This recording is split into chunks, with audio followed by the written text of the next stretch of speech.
use overcoming isometrics. This is really important because this is what the research shows is by far and away the most effective way uh, to not only rehab but strengthen your tendons. And what overcoming isometrics are pushing or pulling against an immovable object. So, like a chain, what I like to do is I'll hook up a strap like this to a chain, and I just stand on the chain, and then like for rise, I'll pull into it. Pronation, first wrist curl, and supination. Again, just like a 30-second hold. I'll pull into it, and that's one way to do it. It's an overcoming, and you can apply the chain or rope or whatever it is.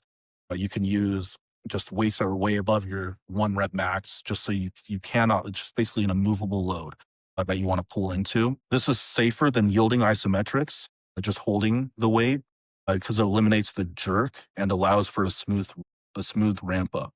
And Dr. Keith Barr's research has shown that jerking motions or sudden loads or shocks to the tendon is what causes the most injury, because tendons actually have a 3 to 5 second ramp up time in order for them to spread a load across all of the fibers that are available. So again, it takes about 3 to 5 seconds to completely load the tendon.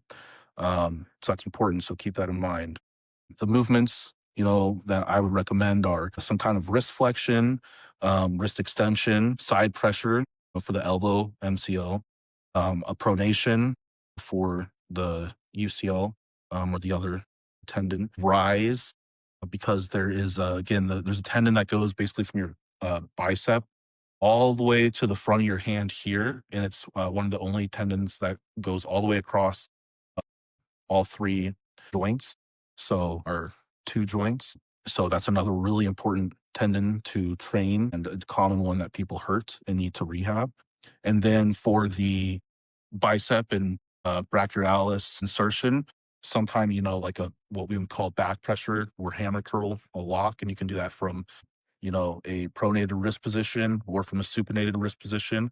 It's probably good to do both. Now, his recommendation for this, to execute this, is what he calls the 3 S's: slow, steady, and static. And what that means is, again, ramp up. It spends 3 to 5 seconds slowly increasing force into the overcoming resistance or the overcoming isometric. Avoid jerking, just suddenly pulling into it. And as far as the hold goes, for health maintenance or strengthening the tendon, a 10-second hold is with a higher, 80 to 90% of your 1 rep max. And you can drop down to as low as 70%, just for like if you're just trying to maintain and you're not trying to build anything for whatever reason, then you can go as low as 70%.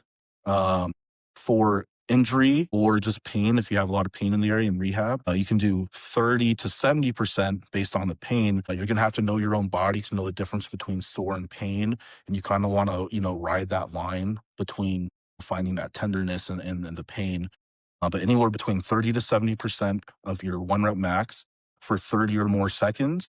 But now he did find after the 30-second mark, there is significant diminishing returns. So what he recommends is 4 sets of 30-second holds with a 2-minute rest in between, which will satisfy that 10-minute requirement and will give the maximum amount of stimulus. So 4 sets, 30 seconds for injury rehab. And the ramp down is also important. Once you're getting close to like the last 3 seconds, just slowly let off the hold. Don't just suddenly let go. Just slowly let off. Give those tendons times to relax.